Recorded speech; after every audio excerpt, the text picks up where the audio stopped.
própria figura do Miguel Marvila era de uma pessoa, de um jovem diferente.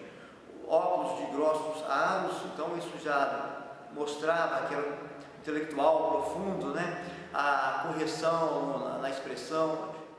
Gosto muito da Fuga e o Vento do Miguel Marvila. Uma, porque é onde ele, né, me homenageia com o poema, e também é onde eu vi nascer esses poemas, né? Muitos deles eu vi ainda manuscritos, vi o esforço do poeta para a confecção gráfica, ainda que precária. Foi publicado em 1980, nosso parque gráfico era deficiente, então Miguel lançou-se nessa aventura ousada, né, de se autopublicar.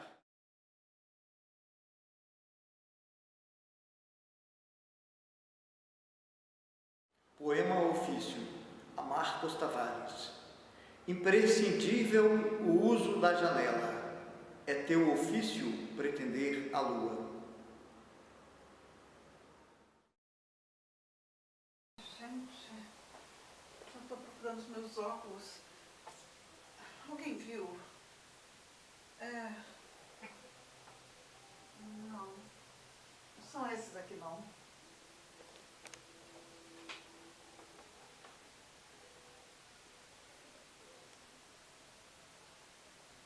Perdi os meus óculos. E agora os meus pensamentos estão fora de foco.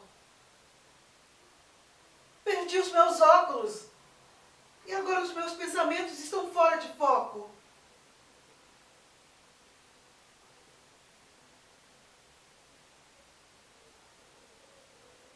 Amanhã vai haver céu. Já estou sentindo o cheiro de lua.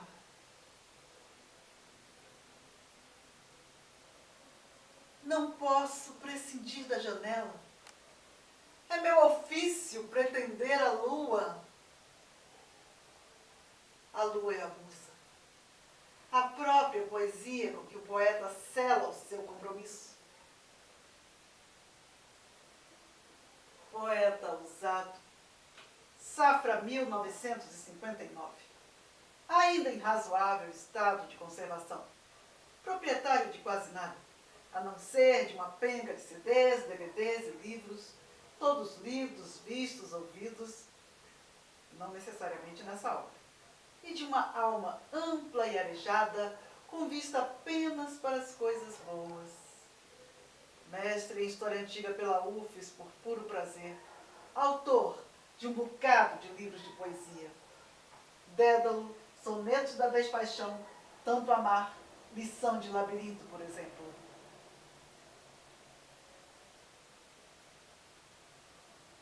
Não se culpe por não conhecê-los. Foram publicados quando você ainda era criança. Se bem que Shakespeare foi publicado bem antes e você conhece.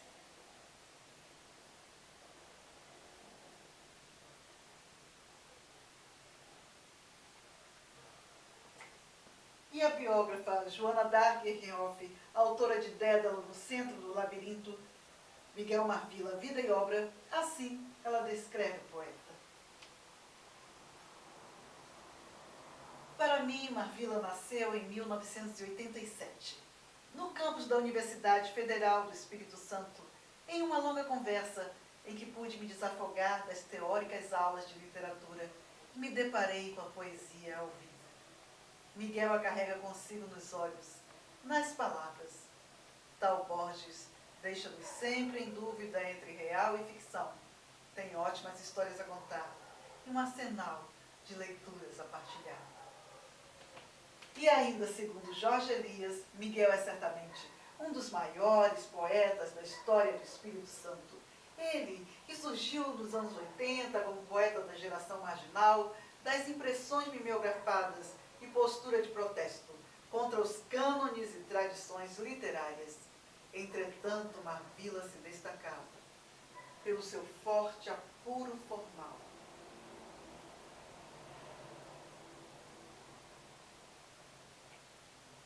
Não fechar a frase. Não. Deixar a palavra ao relento. Pensar as coisas de perto. Suar a imaginação.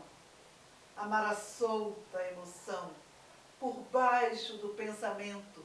Poesia é a conjugação de sentir em qualquer tempo. E além de Jorge Elias, Joana d'Arc e Eichenhoff, outros estudiosos que escreveram, estudaram sobre Marvila, podemos citar Renata Bonfim, Andréa Delmac, Odair Gomes, Fabíola Padilha, entre outros. E os depoimentos, a organização dos depoimentos do escritor, feita pelo professor de letras da UFES, Wilbert Salgueiro. Quem tiver interesse em aprofundar seus conhecimentos sobre Miguel Marvila, pode buscar essas referências.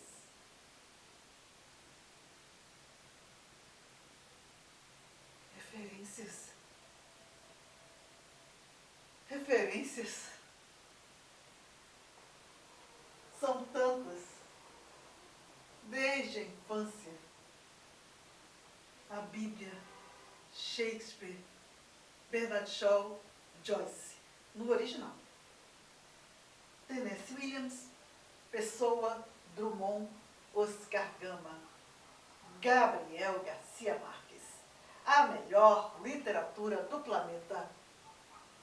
Sobre o grande escritor colombiano Marvila afirma: quem se apaixona por Garcia Marques aos 14 anos não consegue ficar só olhando, impassível, para o Saara de uma folha em branco. Tem que mergulhar nas dunas, sentir o sol, a areia nos olhos, na boca, nos dentes. Depois de Gabriel Garcia Marques, por linhas tortas, conheci Oscar Gama Filho. Ele estava experimentando uma linguagem poética meio maluca, mas tremendamente inovadora para o local, Vitória, e a época, fins de 78. Enquanto Vitória nos olhava com espanto, sem entender nada, às vezes nem nós mesmos entendíamos. Acho que colhíamos um elogiozinho do Drummond aqui, outro do Jorge Amado ali, do Gilberto Mendonça Teles adiante, e sentávamos praça com Reinaldo Santos Neves, José Augusto Carvalho, Marcos Tavares, Renato Pacheco, Luiz Busato, no grupo e na revista Letra. Sem esquecer do Luiz Guilherme Santos Neves, o membro de fora do grupo. E assim, como quem não quer nada, fui me construindo. Sem léu, nem chapéu, este que excessivamente assim sou. Acho que já li isso em algum lugar. Eu me fiz ao léu, sem sombra ou chapéu. Onde havia mar, temia chegar. Mar é muito grande, some a gente antes que se diga amém, Jesus. Mas também, onde rio havia, ravino, puxia, coisas diferentes, sem perigo quentes, eu me punha dentro, sem constrangimento, fazendo-me ao largo dos trechos amargos, fazendo-me ao norte das coisas sem sorte, só tomando rumo do que não escuro.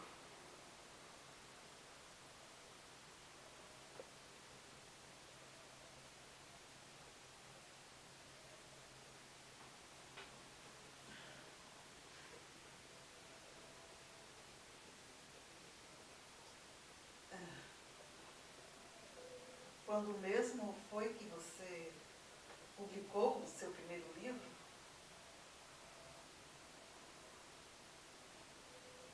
Com Oscar Gama Filho publicou o seu primeiro livro, De Amor à Política.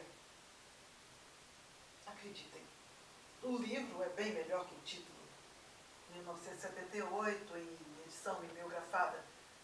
E miografados também foram A Fuga e o Vento e Exercício do Corpo. Que uma garota uma vez me perguntou se tratava de um manual de educação física. Outras referências importantes são Carlos Drummond de Andrade e Fernando Pessoa. Em Marvila, o jogo intertextual chega a um alto grau de refinamento. Ele se apodera do estilo desses poetas, incorporando-os à sua escritura. Isso fica evidente em vários poemas, e também no lindo poema O Cupim.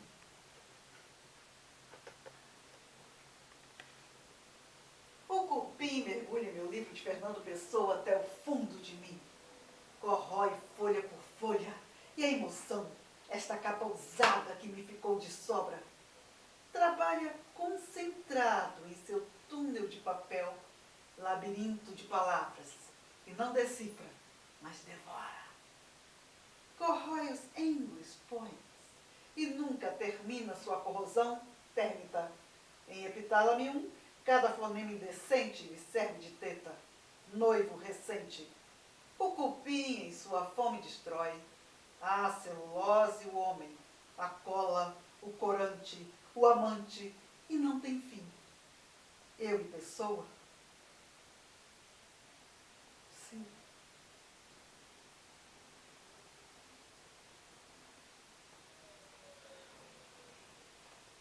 Ao fundo sou eu? Mas será verdade que sou?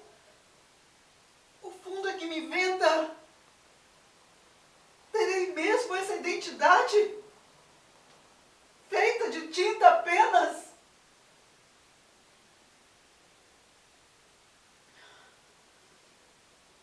Perdi os meus óculos.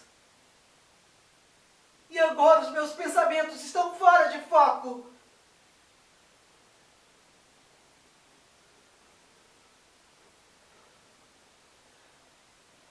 Só sinto o que me é dado sentir. Mas por um lado, o que sinto não é meu. Quem sente? Outros ou eu? Escrevo para mentir, de público o que para mim há muitos sinto e refuto, de tantos não sou nenhum. Eu sou um excesso de outros, não sendo outros tampouco, e deito-me em pensamentos que nem sempre me reconheço. Converso em cima de verso, vou desse jeito esculpindo um monumento de verso do vazio em que me sinto.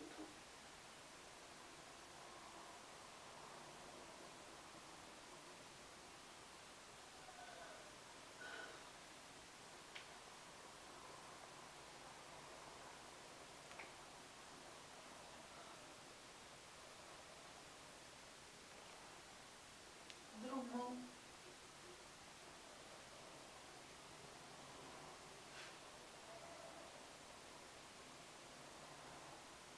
Há tanto tempo não leio Drummond. Nas minhas mãos em floração, há muito que não sei ler. Perdi os óculos e a memória em mistérios do amor. E tanto que serei um romântico, sério e empedernido. Há muito tempo não leio Drummond. E não faço mais que amar e ser amado. E tanto que serei um romântico, sério e empedernido. Oh, que dor! É ao amor.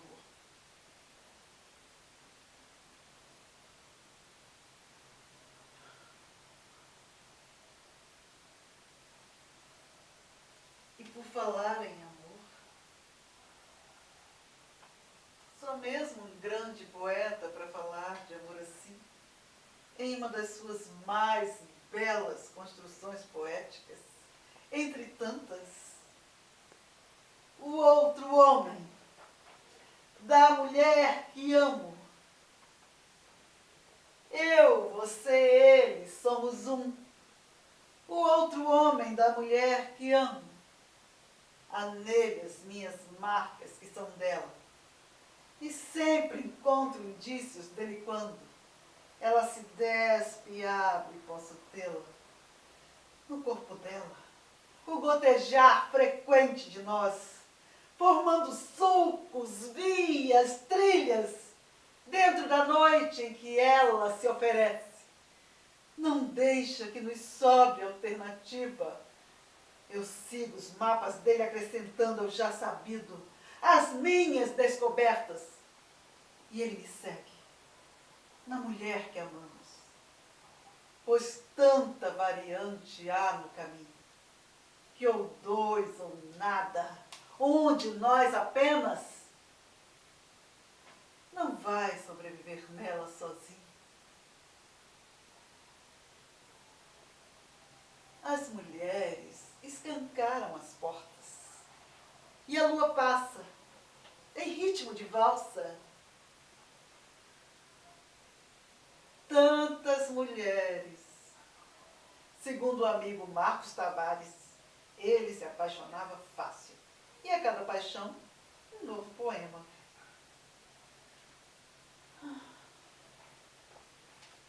E depois de tanto amar e algumas decepções, publicou Sonetos da Despaixão. Algum tempo depois, fundou uma editora, A Flor e Cultura.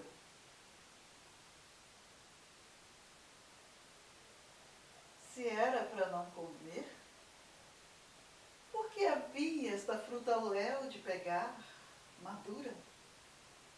Se era para não comer, por que fizeram nascer tão perto de ser roubada? Se ela era proibida, por que fizeram sozinha ao sabor de imaginar? Se era para não sentir, por que lhe deram esse cheiro sumarento, esse recheio? Se era para não comer, por que estava esta mulher ao alcance de obter? Não, era para ser comida, porque era vida e não morte. Morte! Morte!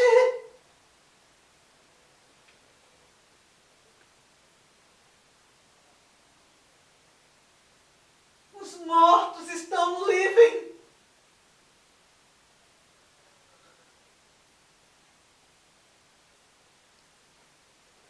Tenho medo da noite. Quando dormem ritmos lentos que me animam. Eu sou o que possui este medo inadiável da noite.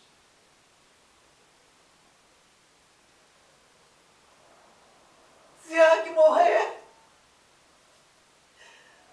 que anoiteça!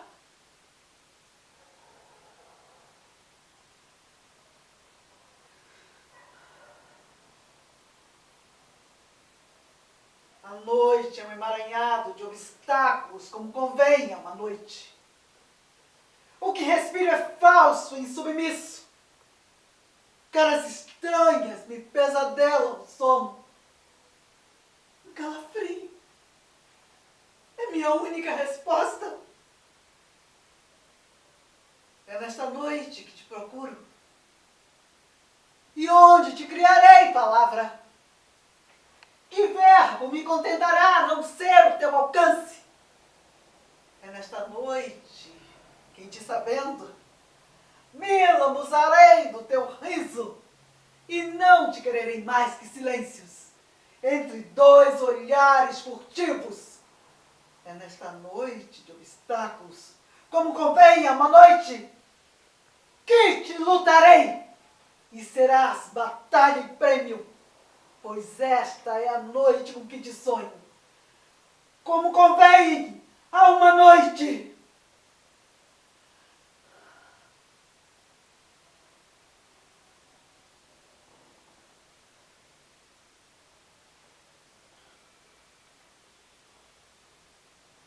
E é fácil,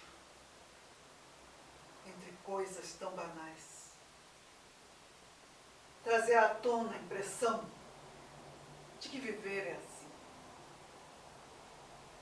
Nada demais.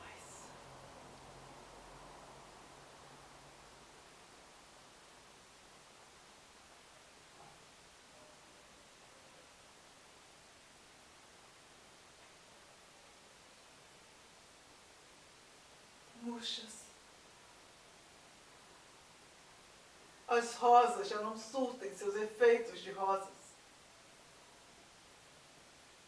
tem seu tempo de florescer. As revoluções, os poemas, as palavras, as crianças, tudo tem seu tempo de apodrecer.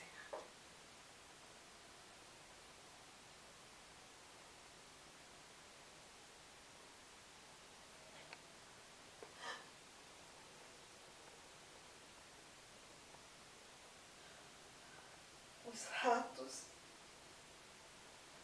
roem meu corpo. Os ratos roem meu corpo. Por que ninguém chora? Ah, meu Deus.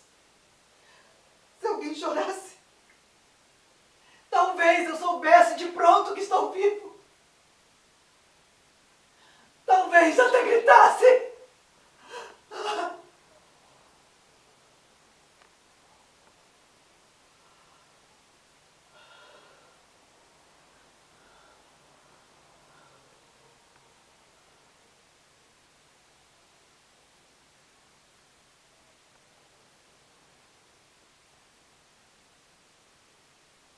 Passei muito tempo sem que uma única palavra se desprendesse de mim. Aprendi minha lição de silêncio.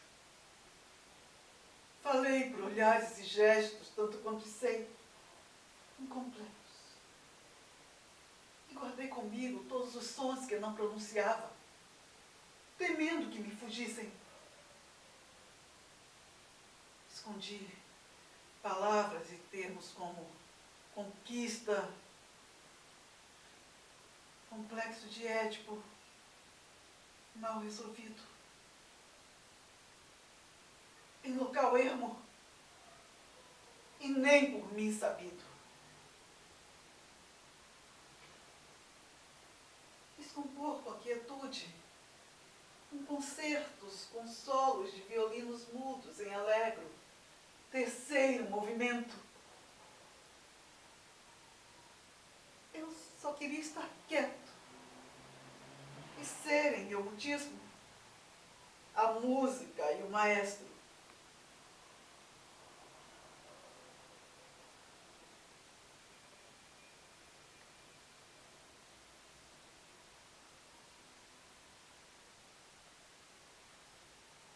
E ser meu único ouvinte, mas sem aplauso.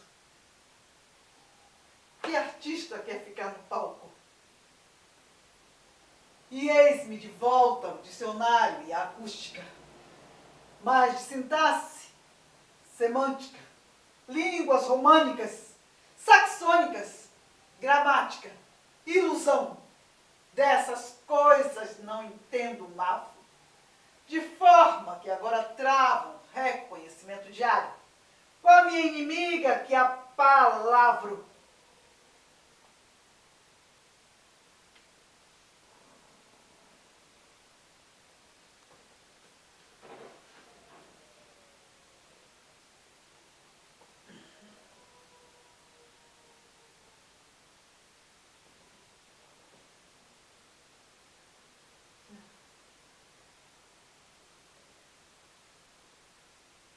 Por que você escreve?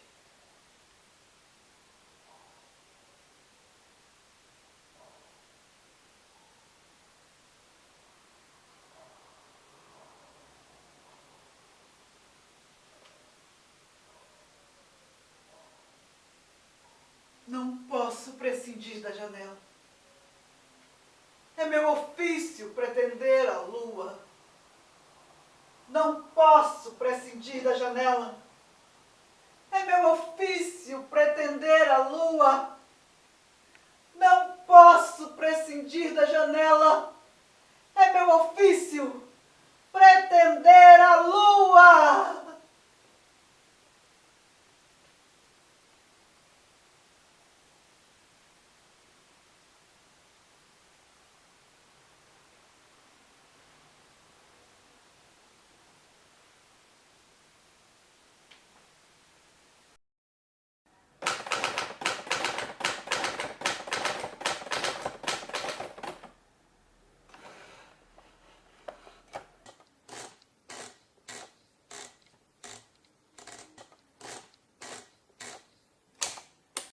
Miguel é muito mais que um escritor. Há muitas pessoas escrevem, mas poucas são aquelas que têm uma alma de artista. Miguel é um artista e é um artista muito talentoso e, diríamos, multitalentoso. Miguel é um grande ator, é um ator que, com algum conhecimento teórico, poderia ser um dos melhores do teatro capixaba. É um cara que consegue tirar de ouvido músicas na flauta, no piano. Ele é um escritor brilhante, um poeta realmente capaz de transmitir para o público sentimentos diversos, sentimentos por vezes contrastantes, por vezes paradoxais. Miguel, em suma, é um artista precioso, importante e que necessita de ser resgatado nesse momento. Nós precisamos de estudar não só a obra de Miguel que vem sendo publicada pela Fundação Cília Anabel de Almeida, mas também os livros bibliografados, os textos que ele deixou espalhados por aí nesse momento. É um artista que merece, pelo seu potencial, pelo seu talento, ser valorizado, ser estudado e, assim, contribuir para elevação, para aprofundamento da cultura capixaba. As pessoas, de fazê-las verem o mundo de uma maneira nova, diferente? Alguns poemas devem ter essa capacidade, como alguns filmes, como algumas peças, se mexerem com a pessoa certa. Porque, na realidade, as mudanças, elas não ocorrem de forma só individual ou de forma só coletiva. Parece que há um jogo entre o individual e o coletivo. Não existe essa dicotomia, você muda primeiro individualmente, depois muda a sociedade. Mas mudam os dois ao mesmo tempo. O corpo social tem uma influência muito grande e inegável sobre o ser individual, que por sua vez é que compõe o corpo social. Então essa mudança ocorre de forma imperceptível sempre. Então fica muito difícil de você dizer que o mundo mudou por causa disso ou daquilo. Esse processo de causa e efeito não funciona muito em termos de mudança nesse sentido. Uhum. No sentido individual, como é que você avalia a produção que você está fazendo hoje? Eu tenho produzido muito pouco e cada vez com o humor mais deteriorado. Então eu tenho sentido que se eu tinha poemas que deixavam no ar uma certa esperança de melhorar alguma coisa há 10 anos atrás, hoje o meu poema já deixa no ar um marasmo, um sentimento de derrota. Eu tenho me sentido derrotado. Eu não consegui, olhando para trás, eu vejo que não consegui ser tão bom quanto eu gostaria. Mas também não acho que fui tão mal quanto alguns gostariam.